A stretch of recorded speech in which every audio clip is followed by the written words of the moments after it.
So I asked a question at the beginning of the Torah reading.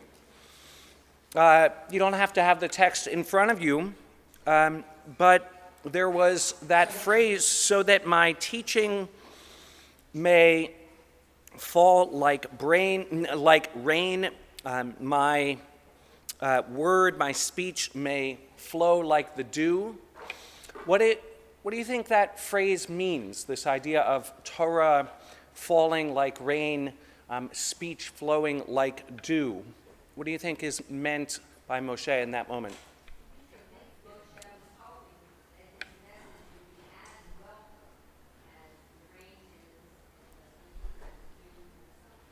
Okay, so Mary Jones said that the teaching would be as welcome as the rain during the winter. And we have to remember this is all land of Israel-based weather patterns. Okay, so it rains during the winter, and during the summer, the dew.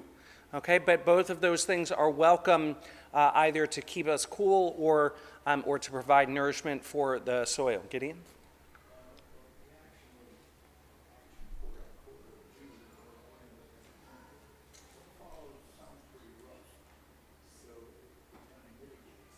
So sometimes rain, so Gideon was saying we have rain and then dew because rain can be rough. And as we've seen all too much over the past number of weeks, that too much rain is not a blessing. And so we first have the rain and then the dew as a way of trying to mitigate that this really will be welcome, if I can combine the couple of ideas. David?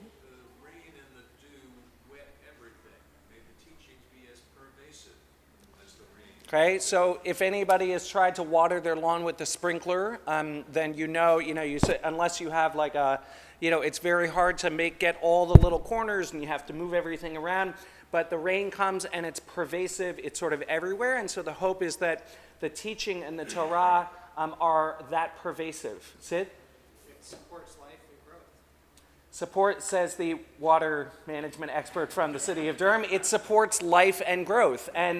And so we hope that the teachings will also support life in the deepest sense. One of the things that I try to emphasize at least a few times during the high holidays, we say all the time, Uchatov l'chaim tovim, we should be written in the book of life, and we pray for life, but I don't think that that's only physical life. I think that reading that just as can we have a few more days diminishes the power of the metaphor. I think that this is life in the deepest sense, a connection to vitality and being really alive during our lifetime, as the Talmud would say. There's also something, because of these images of earth and rain and dew, of this being like a natural force. That this is, I don't know, Moses, this feels more than opinion.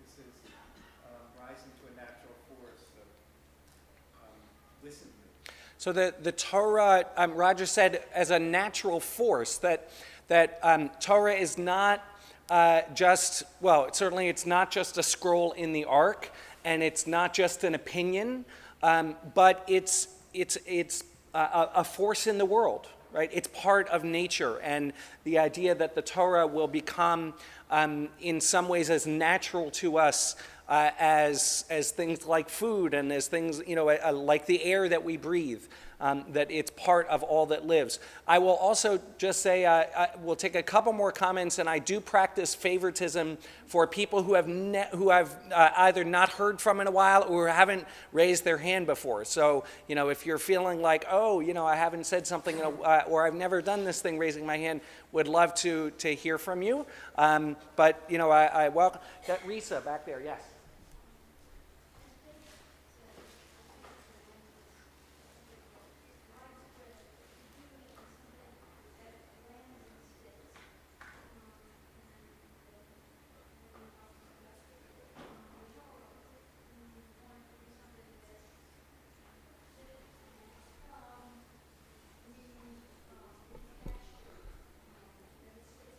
Okay, so Risa said it's the rain sort of may run, but the dew is really something that sticks. It stays in place, and we want that sense of attachment to the Torah. Marty? Well, water is a virgin, and if we think of the water as being an image of birth, the metaphor seems to me that we ourselves are reborn in it. Okay, so the water as a birth image, and there's a sense of newness and rebirth that comes certainly each spring, right? And that comes with the learning of Torah. Sabina, last thought. It's a cyclical thing where the rain comes down, but it also evaporates and goes back up. So there's a give and take for the words, that we listen to them, that we adhere to them, but we also pray them again, and they come back to us again. So Sabina said there's a cyclical notion to the rain, that it falls and then it evaporates and goes back up. And when we're receiving the Torah, it's not just a sense of this being something that we receive, but we have a responsibility to pass on. There's another phrase from Liam Wieseltier's book, the Kaddish, that I quoted yesterday. He says, tradition is not reproduced, it is thrown and caught. It spends an awful lot of time in the air, right? And this idea that the Torah is not something that we just, that we receive, but we have to throw it in the air, we have to return it, and have it be part of that cycle. Let me give you one more. I think that reading the poetry is always so is always very fruitful for us to activate a little different part of our brain. I want to share with you one teaching that I saw this morning from Samson Raphael Hirsch, the modern Orthodox commentator from the 19th century, 19th, 20th century. He says he picks upon this word Ya'arof. So the verse is Ya'arof kamatar likri, that my lekach, lekach is literally like a possession, but we say ki lekach tov natati lachem torati al ta'azovu. I've given you a good item, a good taking. So the Torah is referred to as a lekach. It should ya'arof kamatar, which means matar is rain, and it should ya'arof, which is translated as flow, but and what he does is he says as follows: the oref. Have you ever heard the phrase am kashe oref? Hey, am kashe oref is the stiff-necked people.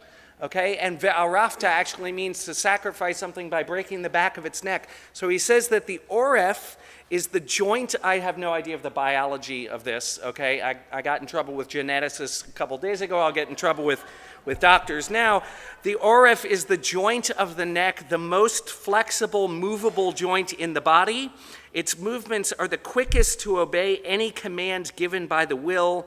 Its antithesis is kashe oref, is being stiff-necked, and hence oref connotes the rain's action of breaking up hard clods of soil, separating the soil into loose particles. Okay, so may the Torah flow like rain, but this word flow is the sense of breaking up, making flexible. And he's actually combining, so I looked this up in BDB, there are two different, the word oref and araf they come from different places, one of them being to flow like rain, and the other one being the back of the neck, and he's sort of putting those two things together. And I'm reminded of a poem that I've learned, I think many of us have learned with Rabbi Sager from Yehuda Amichai, where he writes as follows: from the place where we are right, flowers will never grow in the spring. The place where we are right is hard and trampled like a yard. But doubts and loves dig up the world like a mole, a plow. And a whisper will be heard in the place where the ruined house once stood. I would add, but doubts and loves dig up the world like a mole, a plow. or like rain. Right? The sense, one of the words for the early rain in the Torah is yoreh, from the same word, by the way, as Torah. Okay? And in the sense of to shoot or to penetrate, because the early rain, its job is to penetrate into the earth and to break up the soil so that plowing it becomes possible and so that ultimately things can grow. So the Torah here has this job of breaking up, of loosening the soil. And from the place where we are right, flowers will never grow in the spring. It's quite a message to think about for this week as we embark upon Aseret Yemei Shuva, the process of teshuvah, of apology, of mending, of healing. I think it begins with this breaking up of the soil, of acknowledging from the place that where we are right, flowers will never grow in the spring. If we want flowers to grow, if we want a life of vitality, if we want to be inscribed in the book of life, not just long life, but that vitality, it requires a giving up of our rightness. I had a teacher who once said, you have to choose between being right and being in relationship. Shana Tova.